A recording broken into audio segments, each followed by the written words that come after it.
안녕하세요. 해피리더입니다. 오늘은 아시아 최초로 노벨 문학상을 수상한 인도의 시인이자 소설가 타고르의 작품을 소개합니다. 타고르는 인간과 신, 삶과 죽음에 대한 깊은 사색을 담은 시집 기탄잘리로 1913년 노벨 문학상을 수상했습니다. 스웨덴 할리먼은 시적 사상과 완성도, 민감하고도 신선하고 아름다운 운문을 수상 이유로 들었습니다. 타고르는 동방의 등불이라는 시로 우리 한국인에게 감동을 안겨주기도 했는데요. 오늘 소개하는 환상은 순수한 사랑이 예기치 못한 결과를 가져오면서 벌어지는 일을 담고 있는 이야기로 작품 속 인물들의 시면을 들여다볼 수 있는 흥미로운 작품이기도 합니다. 그럼 뜨거운 사랑과 차가운 배신의 시적 풍자극 타고르의 환상 작품 속으로 함께 들어가 보겠습니다. 오늘도 하루의 일과를 내려놓고 편안한 시간 되시길 바랍니다.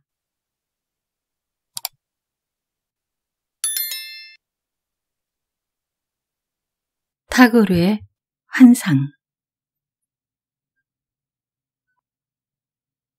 젊은 시절 나는 사선아를 낳고 죽을 뻔한 적이 있었다. 시간이 흐르면서 몸은 점점 회복되었지만 이상하게도 눈이 나빠졌고 당시 의과대학에 다니던 남편은 자신의 의학 지식을 선뜻 나에게 적용시키려 하였다. 남편이 직접 내 눈을 치료하기 시작했던 것이다. 그 무렵 오빠는 변호사 시험을 치르기 위해 법률 공부를 하고 있었는데 내 눈이 낫지 않는다고 남편에게 불평을 늘어놓았다. 어떻게 치료를 하는 건가? 이대로 가다가는 구모의 눈이 아주 못쓰게 될지도 모르네. 자네가 붙잡고 있지 말고 빨리 유명한 의사를 찾아가 보이도록 하게. 하지만 남편은 신경질을 부리면서 반대했다. 유명한 의사라고요?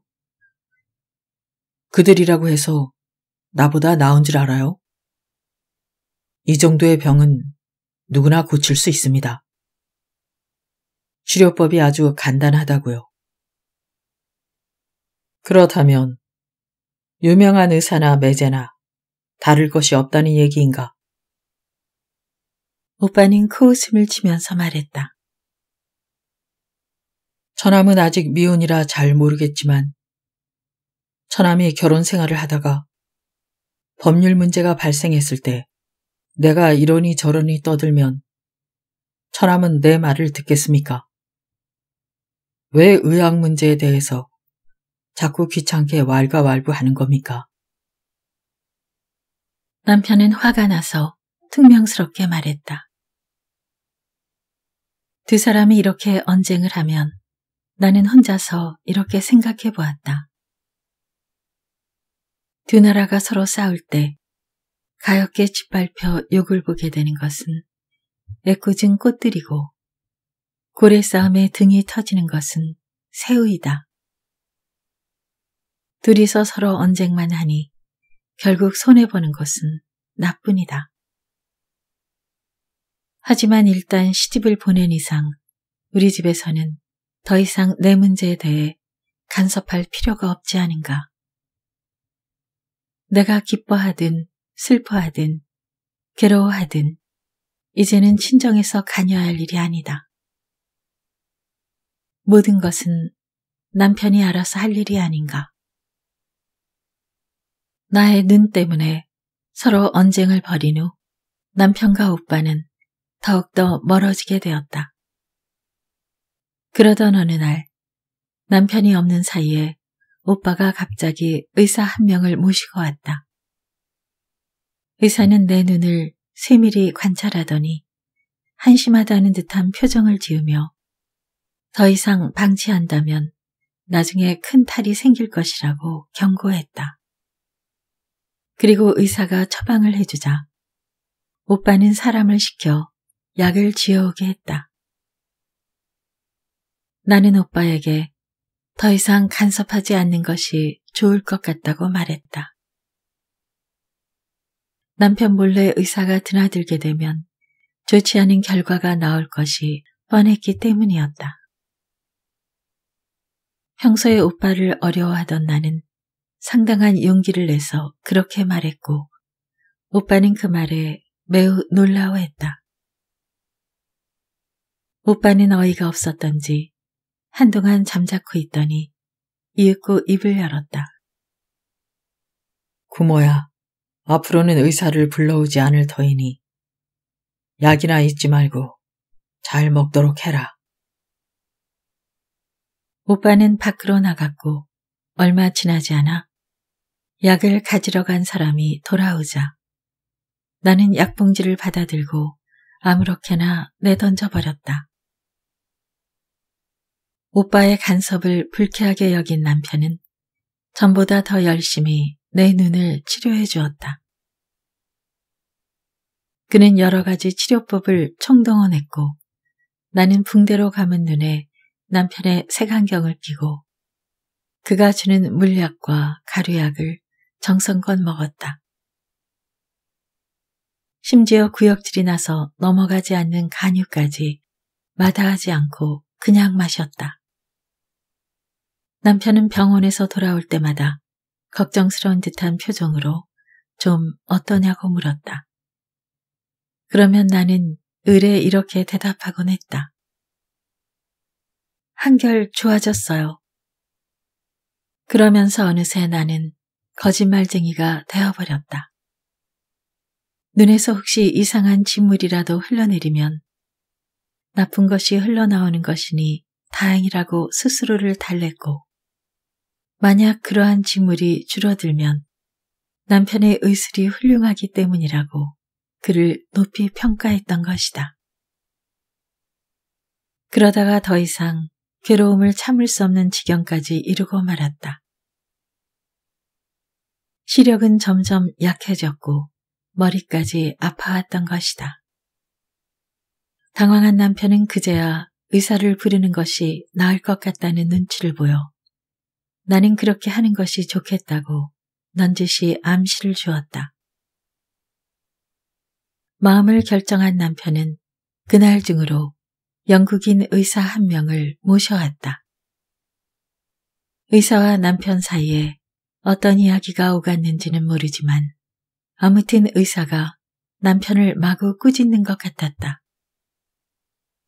의사가 돌아간 후 남편은 한동안 아무 말도 하지 않고 묵묵히 앉아 있었다. 나는 그의 손을 꼭 잡고 말했다. 무슨 의사가 그래요? 인도 의사를 모셔올 걸 그랬나 봐요. 그 사람이 내 눈에 대해 당신보다 뭘 더 안다고 그러죠? 남편은 한동안 멍하니 앉아 있다가 좀 어색한 말투로 말했다. 눈을 수술해야 한다는군. 나는 그 지경에 이르도록 남편이 모든 것을 나에게 숨겨온 사실에 대해 짐짓 화내는 척을 하며 말했다. 당신은 내 눈이 점점 나빠지는 걸 알고 있었으면서도 나에게는 아무 말도 하지 않았군요. 수술을 받는다고 내가 어린애처럼 벌벌 떨 줄 아세요? 이 말을 들은 남편은 용기를 내어 말했다.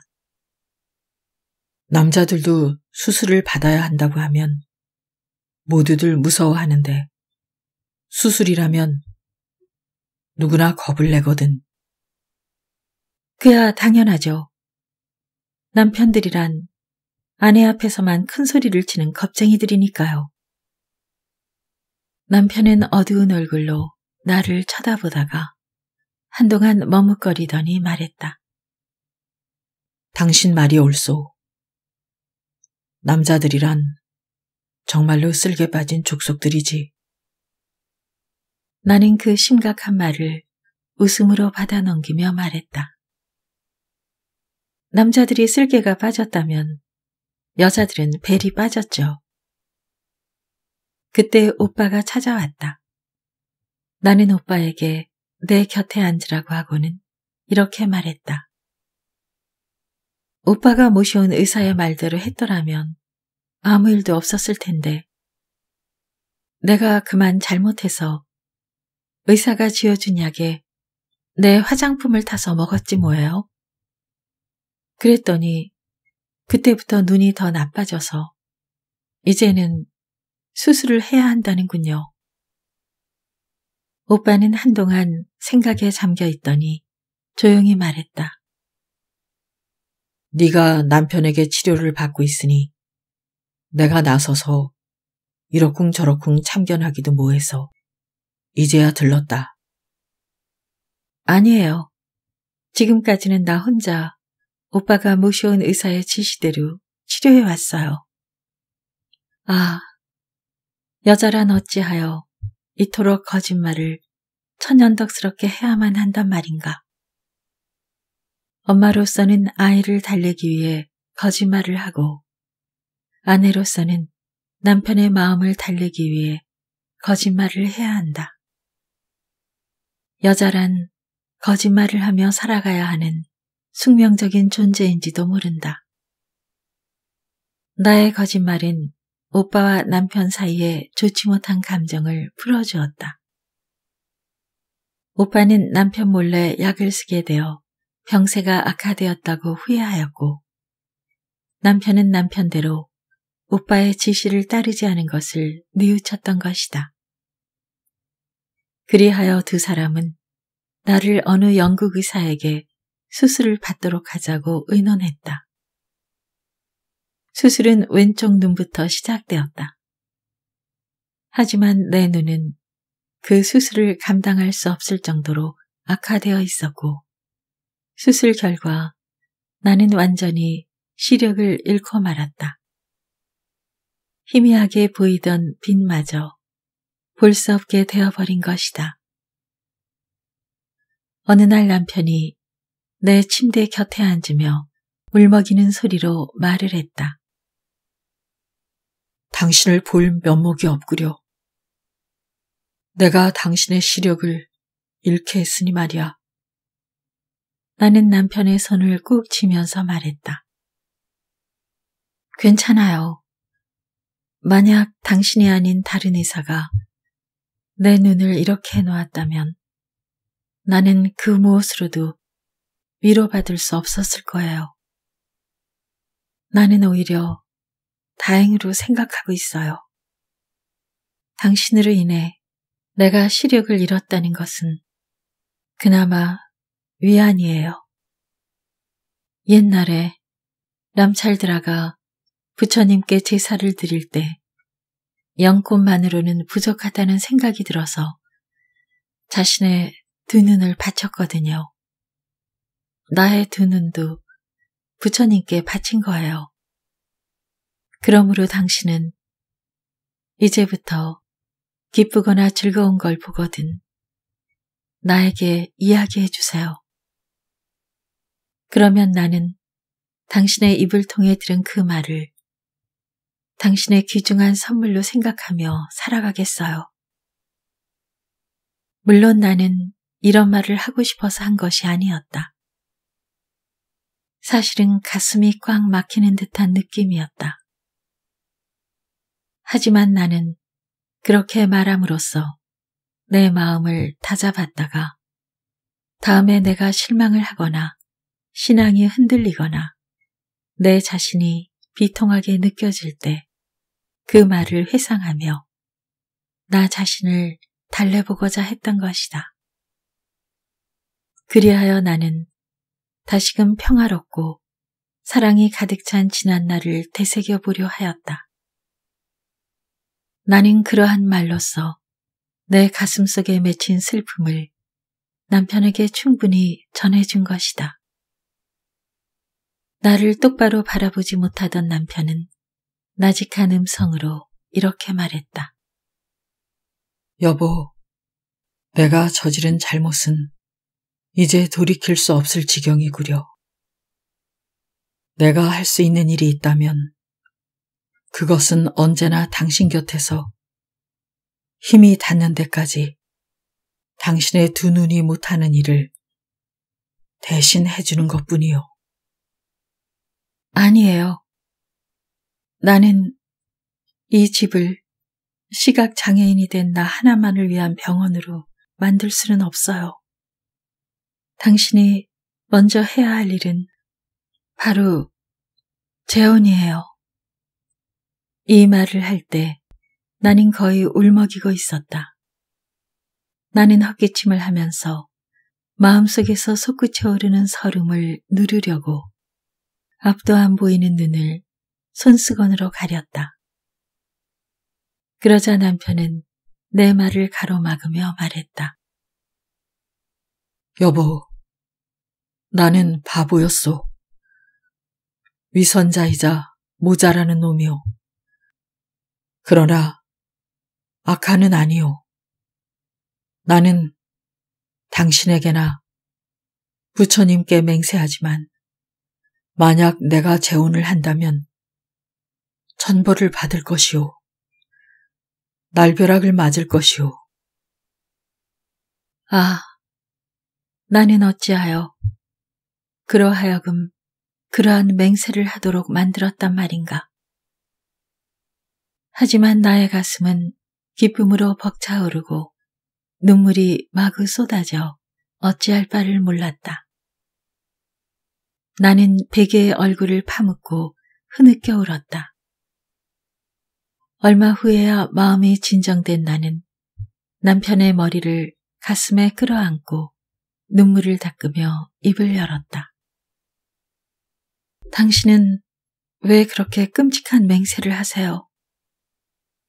나는 당신에게 저속한 쾌락이나 누리라고 재혼을 권한 것은 아니에요. 나 자신을 위해서 한 말이에요. 내 눈이 멀쩡했을 때 내가 하던 일 때문이에요. 일이라면 가정부나 하인들이 얼마든지 할 수 있소. 내 여왕의 지시를 잘 따르도록 해두겠소. 남편은 나를 여왕이라고 말하면서 내 얼굴을 감싸고 눈썹 사이에 키스를 했다. 그때 나는 신성한 지혜의 눈이 그가 키스한 자리에 트이는 듯한 엄숙한 경험을 했다. 나는 혼자서 골똘히 생각에 잠겼다. 이제 나는 세상 일이나 집안일로는 남편을 도울 수 없게 되었다. 그러니 좀 더 고귀한 영적 세계로 들어가 그를 마음껏 축복해 주어야겠다. 이후로는 절대로 전과 같은 거짓말은 하지 않을 것이다. 그리하여 자아를 위한 기만에서 벗어나겠다. 뿐만 아니라 편협하고 위선적인 지난날의 생활을 깨끗이 청산하겠다. 그날 하루 종일 나는 내 안에서 두 개의 자아가 끊임없이 싸우고 있음을 깨달았다. 하나는 재혼을 하지 않겠다는 남편의 엄숙하고 무서운 맹세에서 오는 기쁨이요. 다른 하나는 세월이 흘러감에 따라 그러한 맹세도 쓸모없는 것이 되어 결국에는 그 맹세가 희미하게 사라져버릴 무렵에는 그러한 생각을 하는 동안 나는 두려움으로 온몸이 바들바들 떨렸고 나중에는 숨이 막힐 듯한 공포감에 사로잡혀 앞날이 암담해지는 듯한 느낌이었다. 내 속에 있는 두 개의 나는 끊임없이 남편의 맹세를 부정했다가 긍정하고 또다시 반박하는 싸움이 되풀이되어 도무지 갈피를 잡을 수가 없었다. 나의 마음속에 자리 잡고 있는 것은 불안과 불쾌감뿐이었던 것이다. 자신의 잘못을 뉘우친 남편은 한동안 하인들에게 일을 시키지 않고 무엇이든 자신이 직접 처리했다. 그러한 행동은 나를 몹시 기쁘게 해주었다. 나의 곁을 떠나지 않고 시중을 들어주는 남편의 친절함에 나는 너무도 기뻤고 눈을 잃은 대신 남편을 곁에 두게 되었다는 데서 위안을 받았다. 사실 남편에 대한 생각은 눈을 잃고 나서 더욱더 간절해졌던 것이다. 그리하여 남편이 내 곁을 떠나기만 하면 나는 허전해지는 마음을 견디기가 어려웠다. 지난날 나는 남편이 혹시 병원에서 늦게 돌아오면 문을 열어놓고 큰 길을 내다보며 남편을 기다렸다. 하지만 시력을 잃고 난 후로는 그를 찾아낼 방도가 없었다. 따라서 남편이 내 곁을 떠나면 남편과 나 사이에 생겨난 공간이 한없이 넓어지는 듯한 느낌이 들었다. 나는 남편에게 다다를 수 있는 아무런 방법도 찾아내지 못하고 언제까지나 남편이 돌아오기를 기다려야 했지만 그러한 기다림이 아름다울 리 없었다.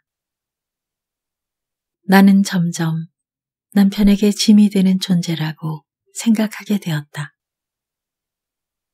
그리고 남편을 이 처절한 암흑 속으로 끌어들이지 말아야 한다는 생각을 거듭하고 있었다.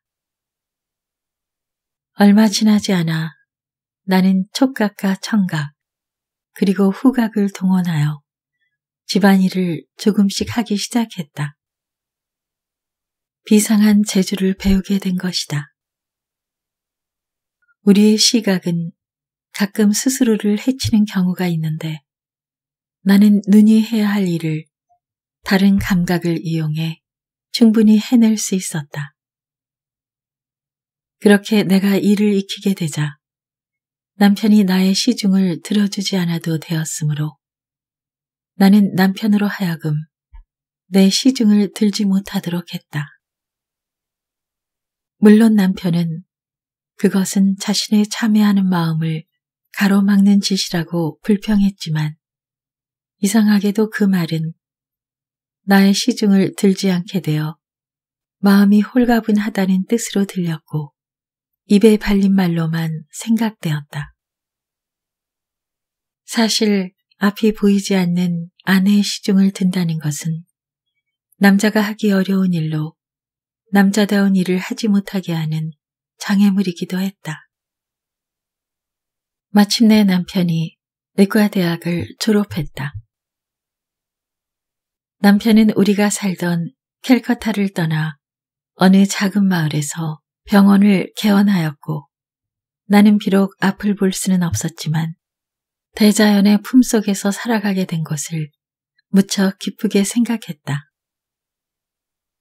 나는 8살 때 고향을 떠나 10년 동안 캘커타에서 살면서 아름답던 고향의 추억을 거의 잊고 살았다.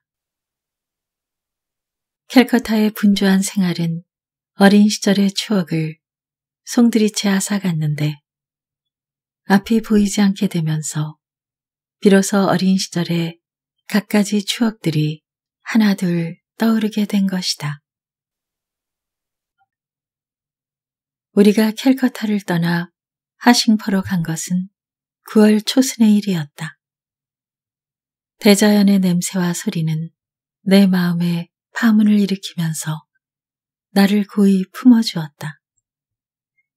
새로 갈아놓은 밭에서 불어오는 신선한 소슬바람이며 활짝 핀 겨자꽃의 그윽한 향기, 멀리서 들려오는 목동의 피리 소리, 심지어 울퉁불퉁한 시골길을 덜컹거리며 끌고 가는 우마차의 바퀴 소리까지 나를 황홀한 세계로 이끌어 주었던 것이다.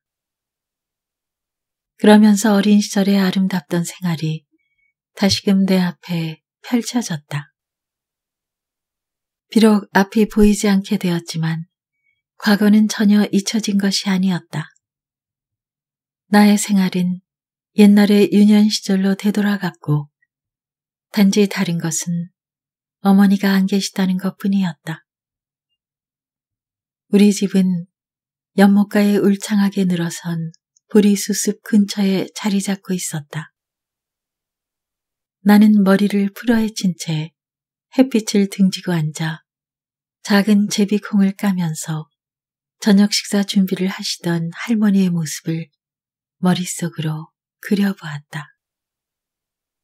낮은 음성으로 콧노래를 부르시던 것까지는 기억이 나는데 그 곡조가 어떤 것이었는지는 떠오르지 않았다. 해질 무렵이 되어 소들의 울음소리가 들려오면 한 손에 등불을 들고 헛간으로 가시던 어머니의 모습도 똑똑히 회상할 수 있었다. 축축한 쇠죽 냄새와 짚을 때는 연기 냄새가 내 마음속으로 깊이 파고드는 것만 같았다.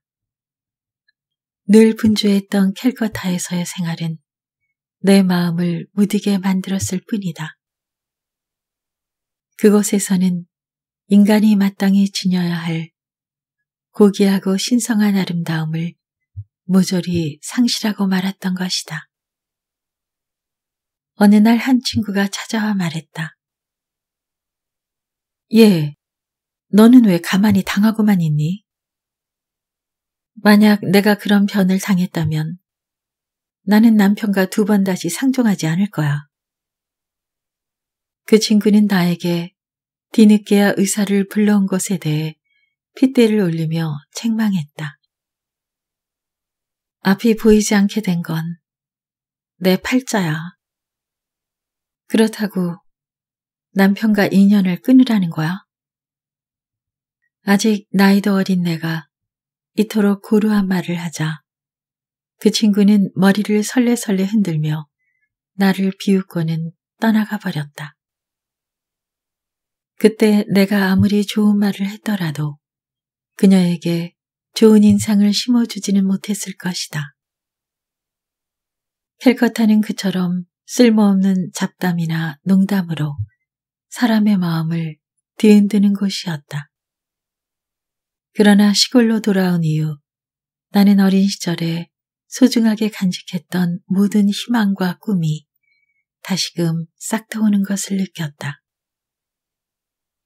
어느새 행복했던 몇 개월이 순식간에 훌쩍 지나가 버렸다.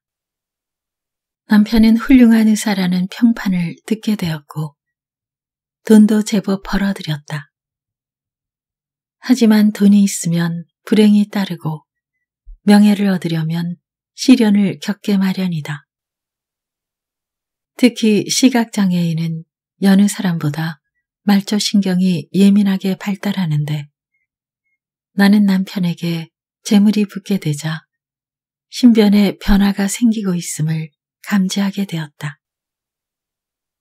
한때 남편은 정의감에 사로잡혀 의술을 배우면 가난한 사람들을 위해 봉사하고 싶은 강렬한 충동을 느낀다고 말했었다.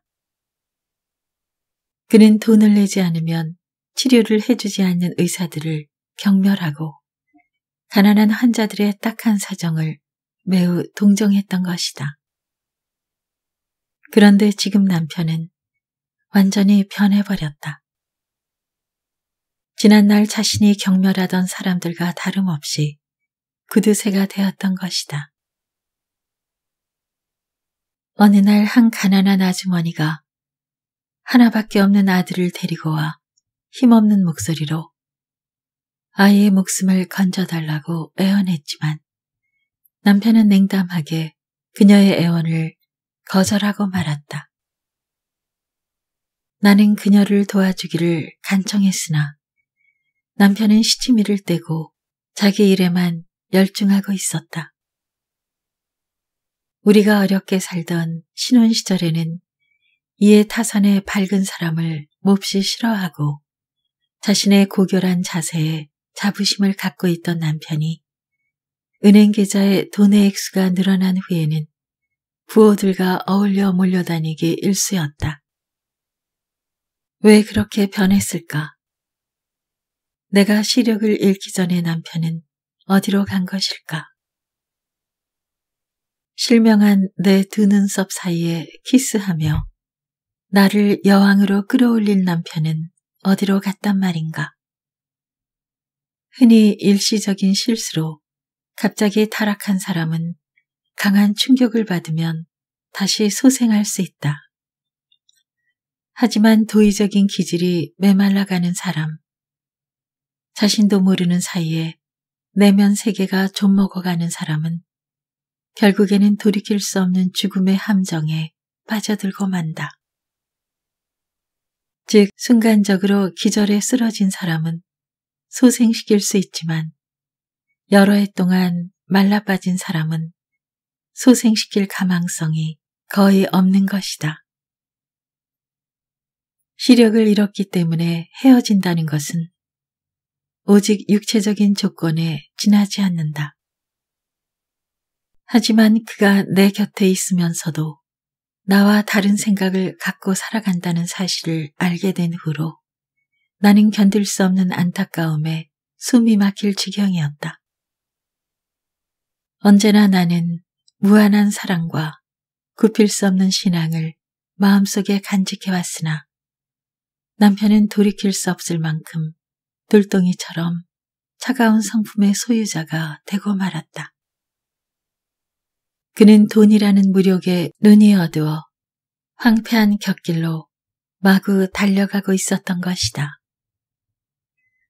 간혹 나는 내가 남편을 보지 못하기 때문에 그를 오해하는 것은 아닌가 하고 돌이켜보기도 했다.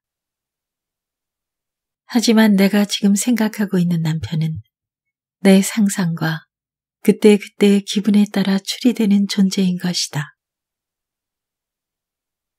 어느 날 한 노파가 집으로 찾아와 남편에게 자기 손녀를 보아달라고 말했다. 선생님, 저는 가난한 사람입니다. 하지만 제 손녀를 좀 보아주십시오. 신께서 분명 당신에게 축복을 내릴 것입니다. 그러자 남편은 냉담하게 말했다. 당신의 신이 무엇을 하든 나와 무슨 상관이 있단 말이오. 내가 알고 싶은 것은 당신이 나에게 어떤 대가를 줄 수 있는가 하는 것뿐이오. 그 말을 들은 나는 부처님은 어찌하여 나의 귀까지 멀게 하지 않았는지 한탄스러웠다. 그 노파는 힘없이 한숨을 내쉬더니 밖으로 나가버렸다. 나는 곧바로 식모아이를 내보내 그 노파를 불러들이고는 방문 옆에 기대서서 약간의 돈을 쥐어주었다. 이거 얼마 안 되지만 손녀의 치료비에 보태세요. 그리고 그 아이를 고칠 만한 믿음직한 의사를 찾아가세요. 그리고 제 남편을 위해 기도해 주십시오. 나는 그날 내내 음식을 입에 댈 수가 없었다. 오후에 낮잠을 자고 난 남편이 나에게 물었다. 당신의 얼굴이 왜 그렇게 헬스카오? 아무렇지도 않아요. 그런데 문득 이제는 거짓말을 해서는 안 된다는 생각이 들었다. 나는 숨김없이 말했다. 당신에게 하고 싶은 말이 있어요. 며칠 동안 고민했는데 막상 말을 하려니까 무슨 말부터 해야 할지 모르겠네요. 아무래도 내가 생각하고 있던 것을 모조리 말할 수밖에 없을 것 같아요. 분명 당신도 우리 사이가 멀어졌다는 걸 알고 있었을 거예요. 남편은 나의 말에 어색한 웃음소리를 내며 말했다. 변한다는 것은 대자연의 철칙 아니겠소? 그건 나도 알아요. 하지만 영원히 변치 않는 불멸의 것도 있어요.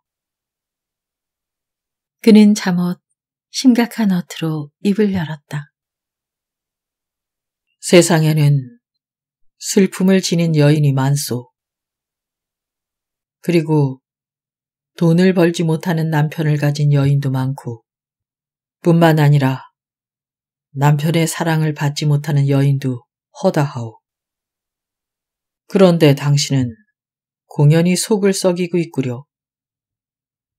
나는 시력을 잃은 까닭에 부처님으로부터 변화무쌍한 속세를 초월하여 영원 불멸의 세계를 바라볼 수 있는 영안을 얻게 되었다. 그것은 사실이다. 나는 일반 여성과 같을 수는 없다. 세속에 사로잡힌 남편이 어찌 그 이상 나를 더 이해해 줄 수 있겠는가? 우리의 우울한 생활은 얼마 동안 지속되었다. 그러다가 마침내 그처럼 단조로운 생활에 종지부를 찍게 되었다. 그것은 남편의 고모가 찾아왔기 때문이다. 인사가 끝나자마자 그녀는 이렇게 말했다. 구모야, 앞을 못 보게 되어 안 됐구나. 하지만 너의 불행을 남편에게까지 미치게 할 수는 없지 않니? 그러니 네 남편을 재혼시켜야지. 순간 정적이 흘렀다. 만약 남편이 적당히 받아넘기거나 웃어버렸으면 별일은 없었을 것이다. 그러나 그는 말을 더듬으며 벌떡 일어서더니 이렇게 능청을 부렸다. 고모님, 설사 그렇다 하더라도 이 자리에서 그런 말을 하시면 됩니까? 고모는 나에게 응원을 청하듯 말했다. 구모야, 내 말이 옳지 않니? 나는 명랑하게 웃으며 말했다. 그 일과 관계가 있는 사람에게 물어보시죠. 저에게는 아무런 권한도 없으니까요. 소매치기들이 돈을 훔칠 때 지갑 주인에게 승낙을 받는 거 보셨어요? 고모는 부드럽게 말했다. 그래, 옳은 말이구나. 아비나시야, 나하고 조용히 얘기 좀 하자꾸나. 네 의견을 들어보자.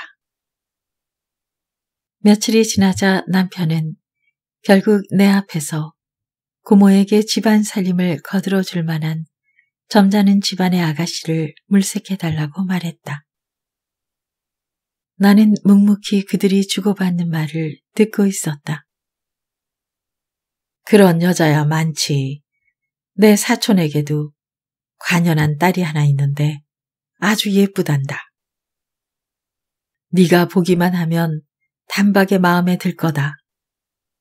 아마 그 집에서도 너 같은 사람을 사이로 맞는 걸 기뻐할 게다.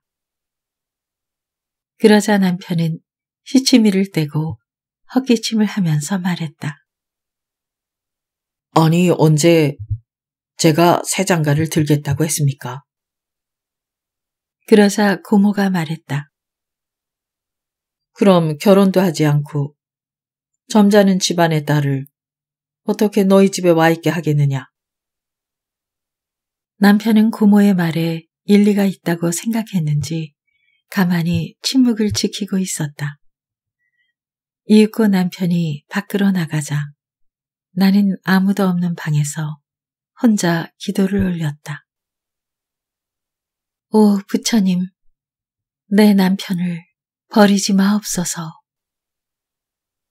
며칠 후 내가 불공을 마치고 집으로 돌아오자 고모가 나의 두 손을 다정하게 붙잡고 말했다.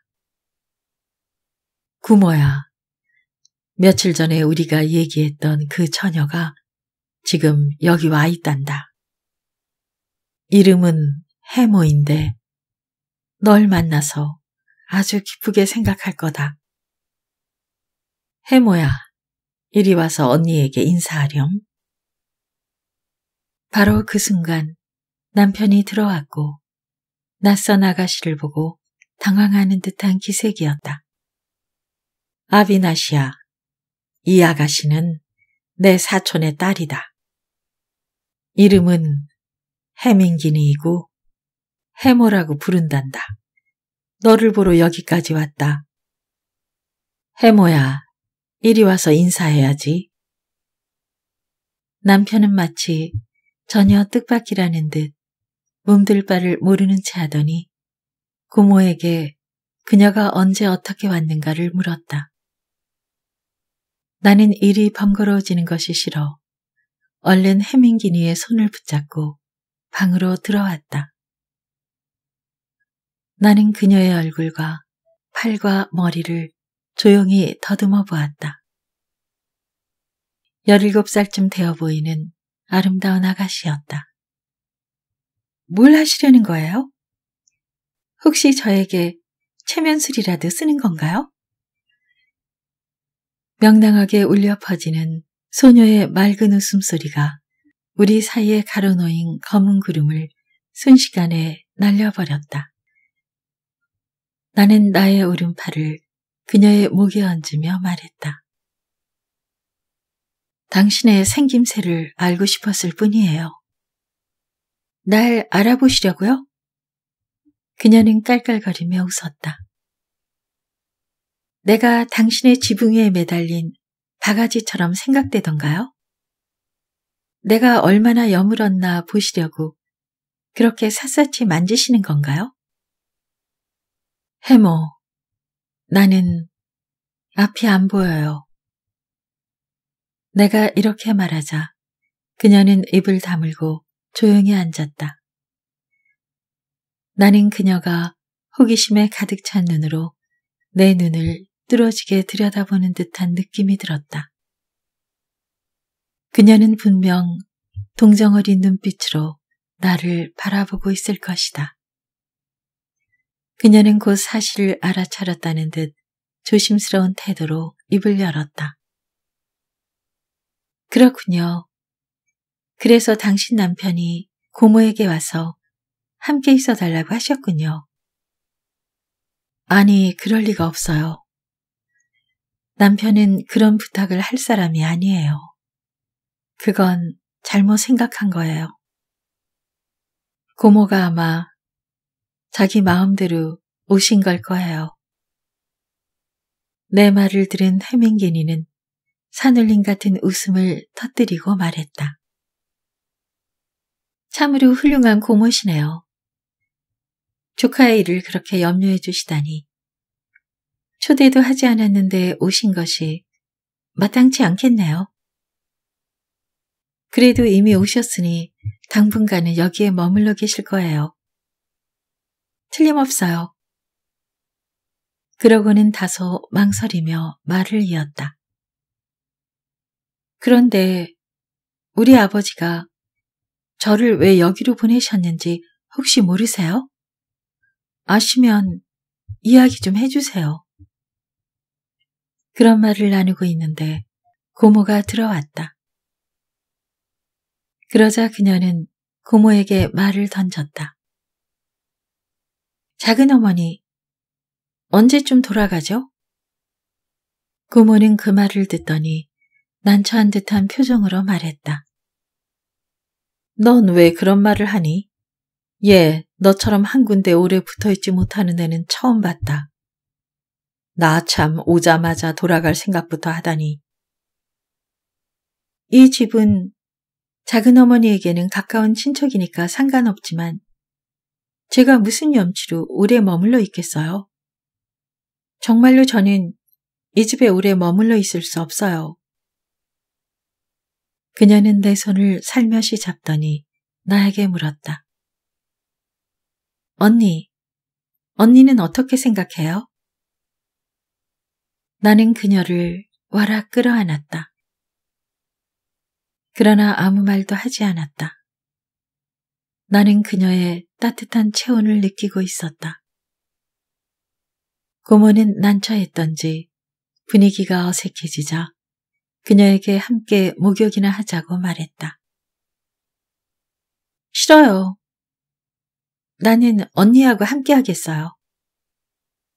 고모는 혹시 그녀가 자기 일에 회방을 놓지는 않을까 걱정되었는지 그대로 나가버렸다. 그 후 남편은 자기 일에 몹시 태만해졌다.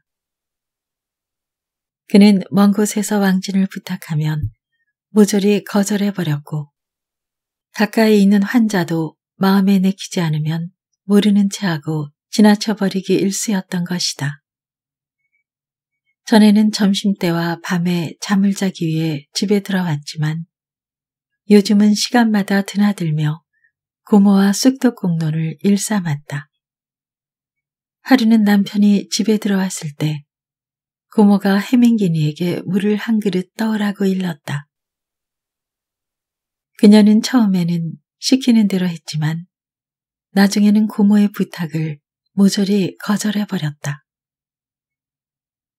해민기니가 무뚝뚝하게 굴자 고모는 매우 다정스러운 음성으로 그녀를 불렀다.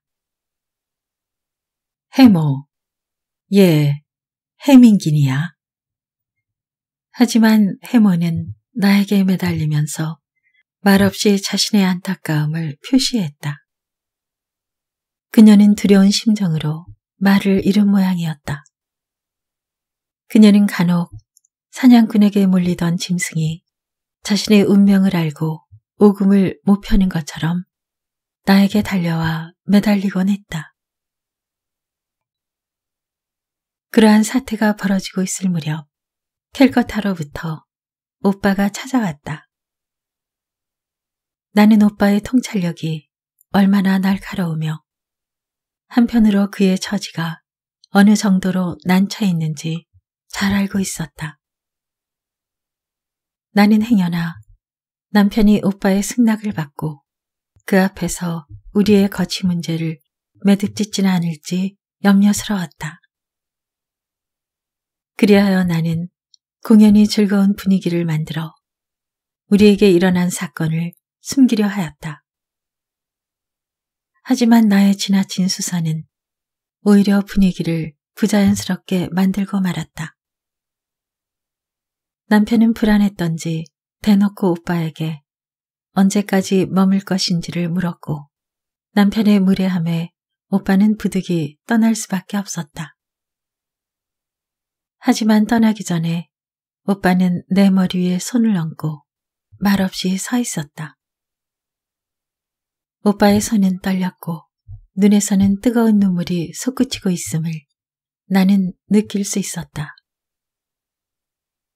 4월의 어느 장날 저녁, 장거리에 나온 촌사람들은 각자 장을 보아가지고 집으로 돌아가고 있었다.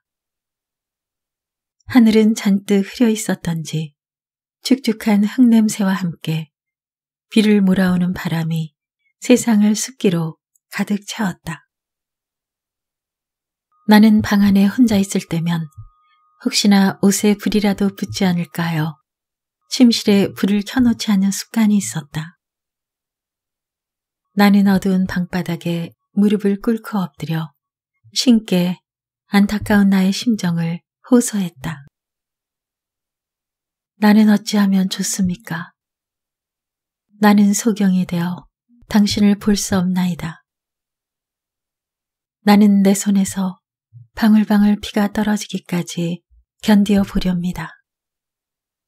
그러나 당신께서 주신 시련을 견디기에 저는 너무도 연약합니다. 저를 붙잡아 주십시오. 이길 힘을 주십시오. 이윽고 나는 침대에 머리를 접었고 흐느껴 울기 시작했다. 그러자 갑자기 침대가 흔들리는 것 같았다. 해민기니가 곁에 와 있었던 것이다. 그녀는 내 목을 끌어안고 말없이 눈물을 닦아주었다. 나는 그날 저녁 그녀가 왜 안방에 와 있었으며 또한 왜 먼지투성이의 침대에 누워 있었는지를 알지 못했다. 그녀는 아무 말도 하지 않았다. 그녀는 싸늘한 손을 내 이마에 대고 키스를 하더니 조용히 나가버렸다. 이튿날 그녀는 내 앞에서 고모에게 말했다.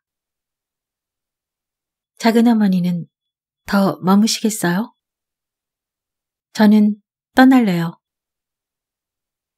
고모는 그녀에게 자신도 곧 떠날 텐데 구태여 혼자 갈 필요가 어디 있느냐고 타일렀다. 고모는 어색한 미소를 지으며 거드름을 피우더니 비단으로 만든 상자 속에서 보석 반지를 하나 꺼내 들고는 말했다. 해모야, 이것 좀 보아라. 이건 아비나 씨가 너에게 주는 것이란다. 아주 예쁘지?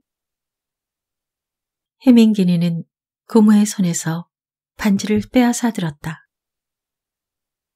자, 보세요, 작은 어머니. 제가 얼마나 훌륭한 생각을 했는지 말이에요. 그녀는 태연하게 말을 마치자마자 반지를 창문 밖에 있는 물통 속에 던져버렸다. 놀라움과 노여움으로 눈이 휘둥그레진 고모는 고슴도치처럼 화를 내며 일어섰다. 그리고 나에게 다가와 손을 잡으며 이렇게 말했다. 구모야, 얘가 너무 버릇이 없구나. 네 남편에게는 말하지 말거라. 네 남편이 알면 화를 낼 테니까. 나는 고모에게 그런 염려는 하지 말라고 말했다. 그리고 그런 말을 절대로 입 밖에 내지 않겠다고 맹세했다. 이튿날 해민기니는 자기 집으로 돌아가기 전에 나를 껴안으며 말했다. 나를 잊지 말아요, 언니. 영원히 잊지 말아요. 해모, 소경의 기억력은 아주 비상하단다. 그리고 그녀의 머리와 이마에 마구 키스를 퍼부었다. 나의 암흑색에는 갑자기 우울해졌다. 나의 마음속에서 싹트던 아름답고 쾌활하며 상냥한 젊음이 해민기니와의 이별과 함께 나에게서 떠나가 버렸던 것이다. 나는 팔을 벌려 황폐한 내 세계에서 무엇이든 잡아보려고 여기저기를 더듬어 보았다. 얼마 후 남편이 돌아왔다. 그는 그녀가 떠난 것을 대수롭지 않게 여기는 듯 보이려고 했지만 그건 헛수고에 지나지 않았다. 그는 그동안 고모가 와 있어서 일을 제대로 하지 못했다고 투덜거렸다. 지금까지 남편과 나 사이를 가로막는 것이 있었다면 그것은 오로지 나의 실명뿐이었다. 그러나 이제부터는 새로운 장애물이 생겼으니 그건 바로 해민기니에게 쏠리는 남편의 마음이었다. 남편은 그녀에 대한 무관심을 가장했지만 안타까운 마음에 어쩔 줄 모른다는 것을 잘 알 수 있었다. 5월 초순, 하루는 가정부가 내 방으로 들어오더니 이렇게 말했다. 아저씨가 여행 준비를 하시던데 어디를 가시려고 하는 거예요? 나는 짐작하고 있던 일이지만 가정부에게는 이렇게 말했다. 낸들 어떻게 알겠니? 그녀는 더 물으려고 하지 않았다. 그녀는 길게 한숨을 내쉬고 나서 밖으로 나갔다. 남편은 그날 밤 늦게 나에게 와서 말했다. 먼 시골에 왕진을 가야 하니 내일 아침 일찍 떠나야겠소. 아마도 2, 3일 묵고 오게 될 거요. 나는 침대에서 벌떡 일어나 남편에게 큰 소리로 외쳤다. 당신은 지금 거짓말을 하는군요. 남편은 다소 당황한 듯 했다. 내가 무슨 거짓말을 했다는 거요? 그때 나는 사실대로 짓거리고 말았다. 당신 새장가를 들러가는 거죠? 그는 말이 없었다. 얼마 동안 방 안에는 무서운 침묵이 흘렀다. 나는 다시 입을 열었다. 사실대로 말해보세요. 그는 마치 멀리서 들려오는 산울림처럼 가는 목소리로 힘없이 대답했다. 그렇소. 나는 마구 대들었다. 안 돼요. 그러면 못 써요. 나는 당신을 가만둘 수가 없어요. 이 무서운 함정에서 당신을 끌어내겠어요. 생각만 해도 몸서리가 쳐지는 이 무서운 죄악에서 당신을 구출하겠단 말이에요. 내가 이런 일을 감당하지 못한다면 어찌 당신의 아내라고 할 수 있겠어요? 내가 누구를 위해 늘 기도하겠어요. 방 안은 마치 바다의 밑바닥처럼 조용히 가라앉았다. 그는 바위처럼 말이 없었다. 나는 방바닥에 쓰러져 남편의 무릎을 부둥켜 안고 다짐했다. 내가 무슨 잘못을 했죠? 나의 어떤 면이 못마땅하죠? 솔직히 말씀하세요. 무엇 때문에 아내가 또 하나 필요하냐 말이에요. 남편은 한참 동안 주저하다가 간신히 입을 열었다. 솔직히 말하겠소. 나는 당신이 무섭소. 당신이 소경이라는 사실은 당신을 영원히 함정 속에 가둬버렸소. 그러므로 나는 당신 방에 들어갈 수가 없소.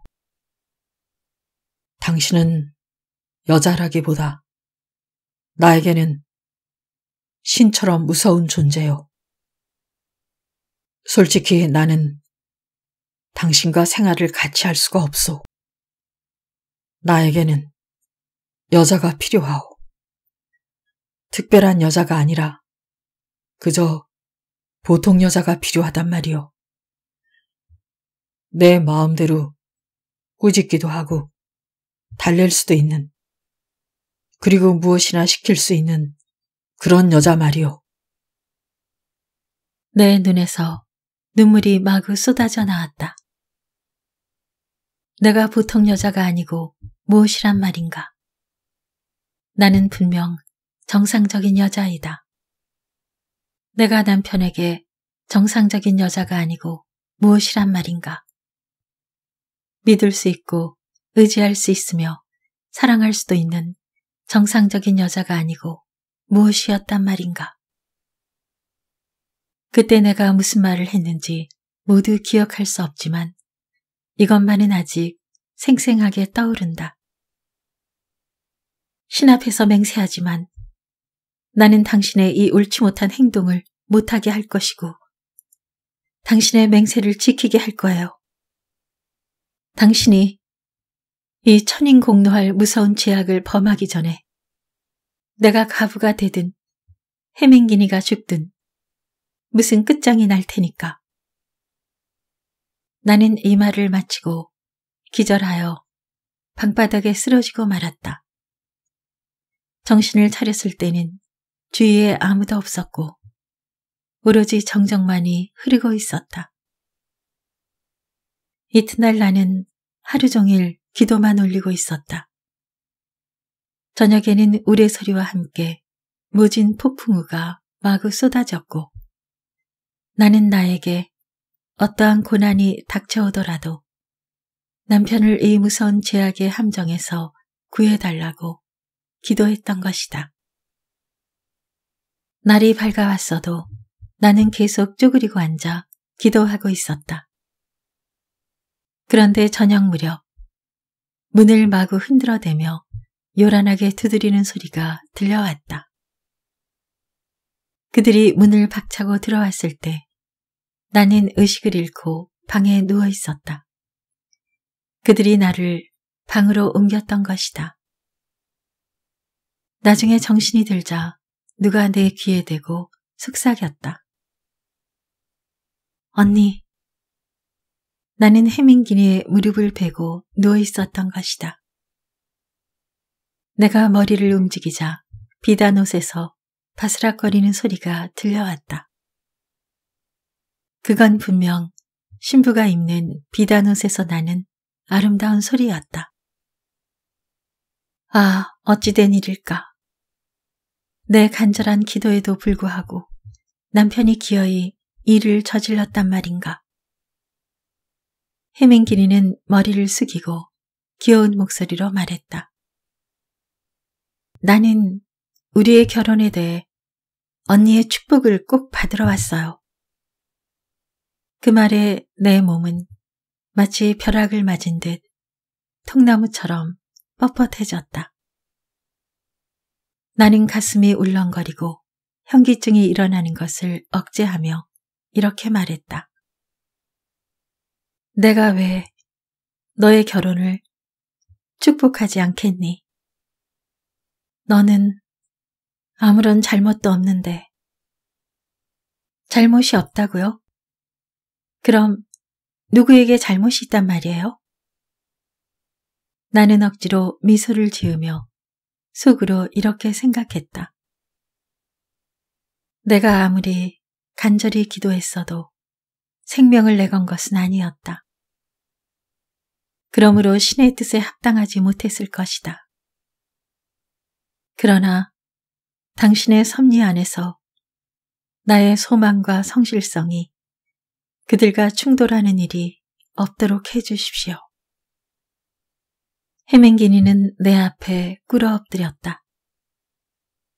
그녀의 옷자락이 내 발등을 덮었고 나는 그녀의 머리에 손을 얹고 행복을 빌어주었다.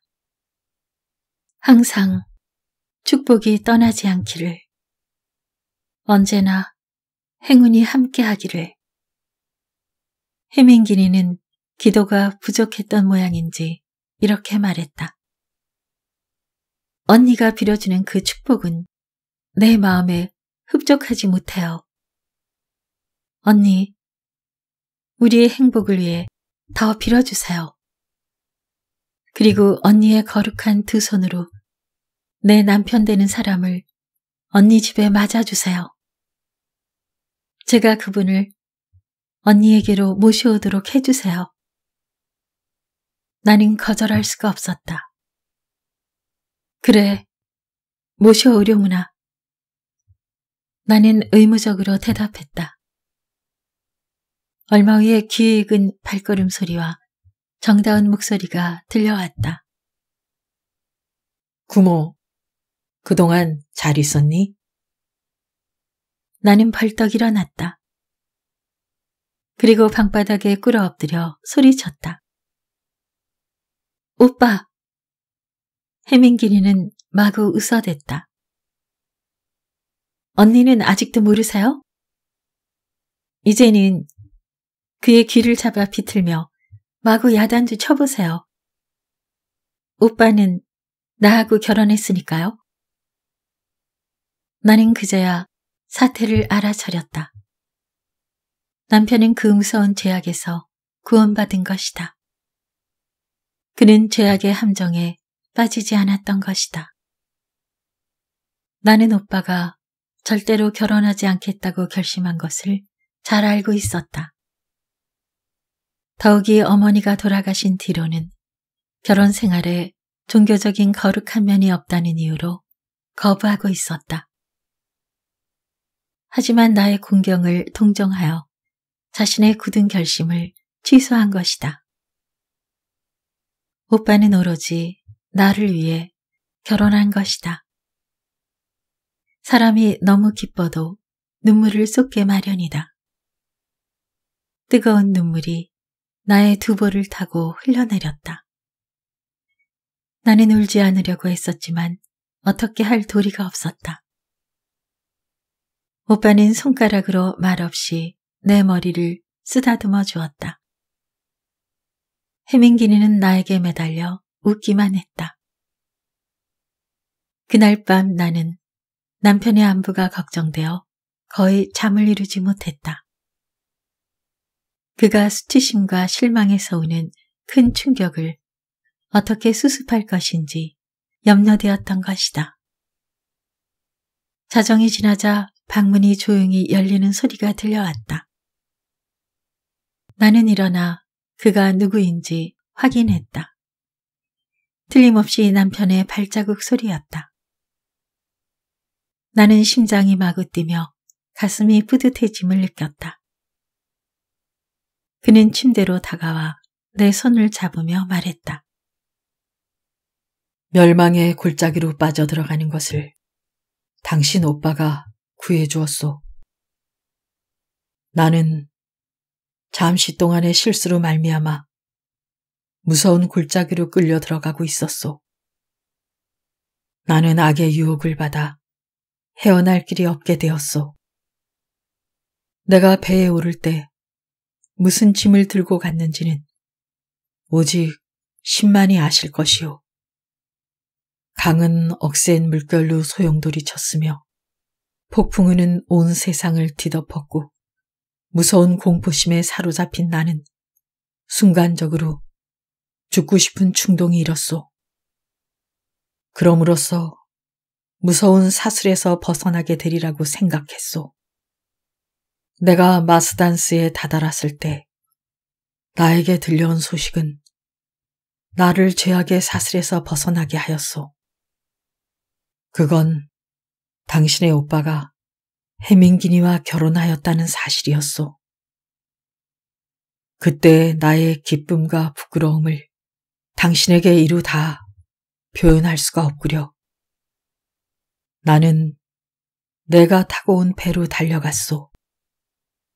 나의 생각이 온전해졌을 때 비로소 나는 당신 없이 행복을 누릴 수 없다는 것을 깨닫게 되었소. 당신은 나의 여신이요. 나는 웃음을 참지 못하고 말했다. 아니에요. 나는 여신이 되고 싶지 않아요. 나는 당신의 아내가 되고 싶어요. 나는 그저 보통 여자에 지나지 않아요. 그는 내 손을 잡아 흔들었다. 이제는 절대로 저를 신이라고 불러서 창피하게 하지 말아요. 이튿날 그 작은 마을에는 기쁨의 환희가 조용히 퍼져나갔지만 얼빠진 사람처럼 정신을 잃었던 그 전날 밤의 일을 아는 사람은 아무도 없었다.